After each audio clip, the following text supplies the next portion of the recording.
Hey everyone, I'm Fox with Foxio Games, and this is Dragon's Dogma Dark Arisen for the PC. Originally a 2012 release on the Xbox 360 and PS3, Capcom's first foray into a Western-style RPG makes its way onto PC at long last. Let's begin with the PC port analysis. The 360 and PS3 versions of the game suffered from, well, garbage performance and visuals, to put it bluntly. The aging consoles were far from capable of handling the game, even with its sub-HD resolution, black bars on the top and bottom preventing a full-screen experience, blurry FXAA causing the whole game screen to look like you're viewing it through a layer of Vaseline, and, of course, the terrible fluctuating frame rate. Performance and visuals were so bad on both consoles, with the 360 suffering from awful screen tearing, that I just couldn't push through it. After playing several hours of both the 360 and PS3 versions of the game, I had to give up. I'm sorry, and please don't judge me for it, but I've just been spoiled by the PC and the better visuals and performance it offers. The PC port, on the other hand, is nothing short of spectacular. The only real complaints I can offer are that the textures are low resolution and it lacks a borderless full screen mode. You can force borderless full screen using one of various third-party tools, but at present there is no solution for the lackluster textures. Granted, the textures are a lot better than they were on the consoles, now being uncompressed, but they would look dated even if the game had released on PC back in 2012. Other than that, the port is surprisingly good. You can efficiently navigate the menus with either mouse and keyboard or controller. You've got mouse and keyboard support with extensive key binding, including hotkeys. You can use a variety of different controllers, and although you can't bind the individual buttons, it does offer 6 preset configurations. You can control the music, voice, and sound effects audio levels separately, and the game offers a much desired option to disable the endlessly annoying pawn chatter. You can now prevent your pawns, your companions, from endlessly repeating the same useless phrases over and over again. There are a variety of user interface and gameplay options here as well. Onto the graphics, it's amazing how much is offered here for a Japanese console port. You've got resolutions up to at least 4K supported, a full screen or window option, refresh rates to cover whatever your monitor offers, a functional VSync on-off switch, the choice to lock the frame rate to 3060 or let it be varied, various levels of FXAA, HDR lighting, shadows, texture detail, texture filtering, grass quality, effect volume, and distance scaling, depth of field on or off, and surprisingly, a camera field of view slider, which we usually only see on first-person games. I do recommend turning off the in-game anti-aliasing and using a third-party solution like SweetFX, since the included FXAA can make the visuals look a bit blurry, though nowhere near as bad as the consoles did. Game performance is very good, allowing you to achieve up to about 150 frames per second. If you have a 144Hz monitor like me, you can take full advantage of it here. The game plays very well on my system with all settings maxed out at 1920 by 1080, whether in full screen or windowed mode. I had some issues with full screen and NVIDIA G-Sync, but they somehow resolved themselves and now it works fine. You can see my system specs in the lower left, and I was able to maintain the game at well over 60 frames per second at nearly all times. I even saw 100 plus frames per second in outdoor areas as well, which are usually the most taxing. You should have no problem running this game on a lower end gaming rig, so just play around with the settings until you get performance you're happy with. Unfortunately, the game lacks a quick save button, although you can quickly hit start and then the select or back button on the gamepad to save without going into the save menu. It still doesn't replace a nice F5 quick save and F9 quick load though. You can safely Alt-Tab out of the game and back in, and as far as I can tell, no one has reported any significant crashing to desktop. Also, the game only lets you have one save file for your entire account. That's right, just one save file. You can't even start over from scratch without erasing your current save. I imagine you could probably just move your current save file to a different folder or rename it and then use a new one, but that shouldn't be necessary. I mean, come on, at least give us one game save for each different playthrough. Also, the first patch to the game fixed several minor issues, including the sound coming in too low and the refresh rate failing to save properly from the options menu. Let's move on from the in-game options to graphics. As I mentioned, the textures look quite dated, although they are no longer compressed like they were on the consoles. As long as you don't look at anything too closely, the visuals are more than satisfying. The game world is filled with a lot of flora, including swaying trees, grass, and other plants. The fauna and beasts come in abundance too, including non-hostile animals like rabbits and deer. Of course, there are lots of hostile creatures, and they all look great. Large beasts like the Manicore and the Ogre do not disappoint visually. The skybox looks great, and the night and day cycle not only looks good, but affects gameplay by providing different or tougher monsters. Lighting effects are a huge part of the game, and while the lighting and shadows look really good overall, I wish they had updated the rendering of shadows to take advantage of better PC hardware. Some shadows will appear to flicker awkwardly, which is an unnecessary carryover from the game engine on the consoles. Other than that, it's really atmospheric to travel around at night or in a dark dungeon with your lantern casting light all around you. I also like the fact that the lantern hangs from your belt, meaning you don't have to sacrifice a hand to use it. Combat effects are spectacular with both melee and magic effects. While they're both amazing, there's no question that the magic effects here steal the show. Whether it's giant whirlwind tornadoes, raining meteors from the sky, healing auras, or lightning buffed weapons, pretty much every effect looks, feels, and sounds incredibly visceral and satisfying. The fire effects are particularly nice, and I love blowing up explosive barrels just to see them. There is, unfortunately, one pretty significant issue that didn't need to be present in the game: texture pop-in. This is particularly noticeable when running around outside in large open areas, where you'll frequently see stuff suddenly pop into view in the distance. This is present even with the distance scaling set to max, and that's a shame, because, well, they should have had a higher setting and changed the engine to fade objects into view rather than have them suddenly pop into view. Overall, other than the texture resolution and texture pop-in, this is a more than visually satisfying game. I mean, it won't win any awards for the graphics, but you should be more than happy here. Like I said, make sure to get a third-party anti-aliasing solution to circumvent the blurring caused by the in-game FXAA, and I recommend SweetFX. On to the sound and music. I should first let you know that I captured most of this footage with the music turned off, and that's to avoid a Capcom copyright flag on YouTube. Unfortunately, some game publishers just haven't grown up with the times. Anyway, while I despise the title screen's grating lyrical song, most of the music in the game is really good. Some of it is memorable, while other songs are more atmospheric and minimalist. What steals the show for me here are the sound effects. As I mentioned earlier, the sound for all of the various melee and magic combat abilities just are amazing.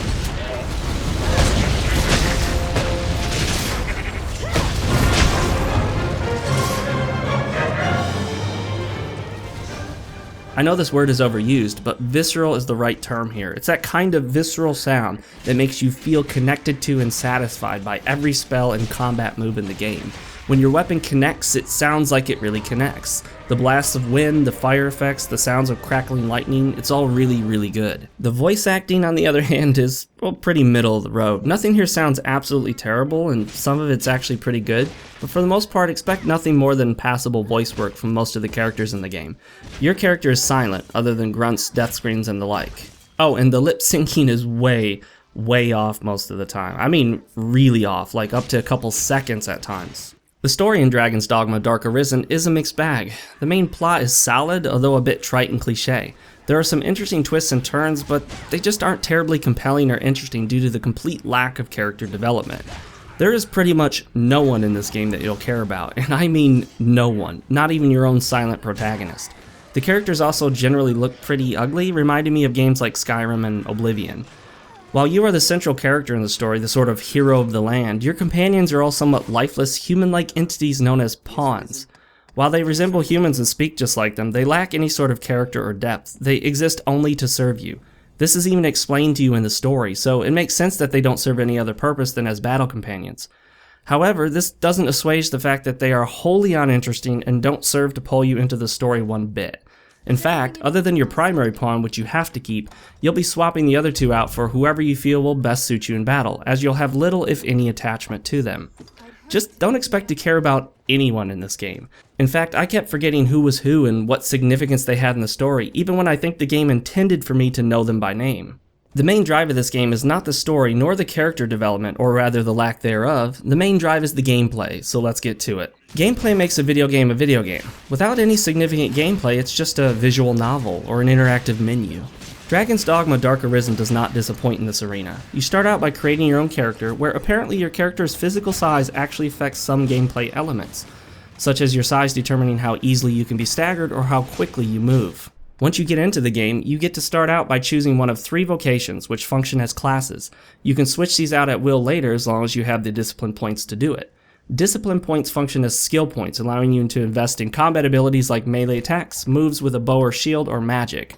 You can also specialize in core skills, which are passive and active at all times, and augments, which affect a variety of things in battle and must be set to a limited number of augment slots. You'll find yourself occasionally having trouble deciding which one is best for you given your current loadout. Which vocation you are when you level can alter your stats gained, and augments from one vocation can be used while you are active in another vocation. To get the best experience out of the game, you'll want to swap vocations around a few times. These include melee-focused classes like the Sword and Shield Fighter or the Two-Hander Warrior, as well as magic users like the Healing Mage or the primarily offensive Sorcerer, and even mixed classes like the Mystic Knight or the Magic Archer. I ended up completing the main storyline using the Mystic Knight at the end, which allowed me to wield either a sword and shield or a staff and shield. I chose the sword and shield route using a combination of melee and magic. There's a lot of variety here. You are able to assign 3 skills per weapon, which includes your shield. You can then use normal, light, and heavy attacks in battle, as well as your skills, which expend stamina. There is no separate magic bar in the game. Magic uses stamina too. Running also uses stamina when not in a safe town, and running out of stamina at any time will stop you dead in your tracks, causing you to keel over and catch your breath, leaving you very vulnerable. The best tactics for battle involve building a party with mixed abilities. Some enemies are weak only to magic, and some are mostly weak to melee or certain types of magic, such as thunder, holy, fire, or ice. You can enchant your melee weapons using magic abilities, which is a must for more difficult battles, and during combat your health will drop in 2 ways, which means that over time your total health will drop below your max health. You'll have to use consumable healing items or rest at an inn to refresh your health to full. I gotta be honest, I have virtually nothing to complain about here. I love the gameplay and combat in this game. You may or may not enjoy the extensive micromanaging of the inventory and gear that you'll be forced into, but I actually find that I like it. You'll frequently hit your max carrying weight and have to return to deposit items in your storage box or sell them. You'll be constantly upgrading to better gear and searching out materials to enhance your current weapons and armor. You can combine items together, such as combining certain potions with herbs to get more powerful concoctions.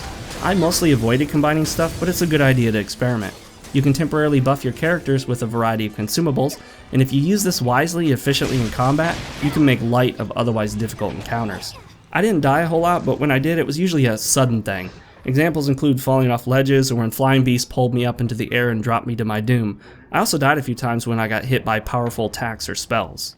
This game is pretty open-ended, allowing you to either complete or skip a variety of side quests. Some side quests will disappear or automatically cancel at certain points in the story, so get them done as soon as possible before progressing with the main plotline.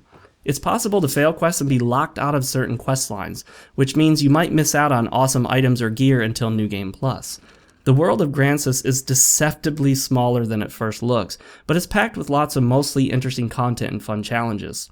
You'll be returning to places you've been before, either to fight a new foe or unlock a new area previously closed off to you. You can quickly travel around to a few points on the map using your Eternal Fairy Stone, and you can even set your own quick travel points using a limited number of items in the game. Make no mistake though, you'll be spending a lot of time in this game traveling from one point to the next, and it's all on foot. There are no horses here. Despite the open world above, you'll spend a lot of time crawling the dungeons of the game, not the least of which is Bitter Black Isle, which I have barely touched at this point. It's a very difficult dungeon with powerful beasts, and it goes on for quite a while. The bulk of Dragon's Dogma plays like a dungeon crawler with an open-ended overworld and a variety of side quests. Do not try to push through just the main storyline here, because you'll miss out on most of the game that way. Oh, and save often. I'm serious, save often. There's also lots more to do after the credits roll, giving this game some incredible value for the release price of $30. But it may be cheaper now based on when you're watching this video. There's so much more to say, but I can't go on forever, like I did with my 40+ minute review of Dark Souls 2. So what's the verdict? Well, despite being rough around the edges and lacking depth to the characters, Dragon's Dogma Dark Arisen on PC is now one of my favorite games of all time. I was shocked at just how much I enjoyed my time with this game, and I often found it difficult to pull myself away. For the first time in I don't know how many years, my wife actually had to come in and remind me that it was time for me to go to work. I can't remember when the last time that happened was. In a world filled with games that I leave unplayed and unfinished, Dragon's Dogma Dark Arisen is getting a lot of my attention. I'll be continuing to play this game long after this review, which is more than I can say for most games. In conclusion, if you don't mind micromanaging your inventory and a few rough edges, Dragon's Dogma Dark Arisen is an RPG that you absolutely must play. Don't settle for the garbage performance and visuals of the console versions. Pick this thing up on PC with a decent gaming rig and enjoy dozens, if not hundreds of hours in the world of Dragon's Dogma. I'm Fox with Foxio Games. Make sure to subscribe, like the video, and leave your comments below, and I will see you guys next time.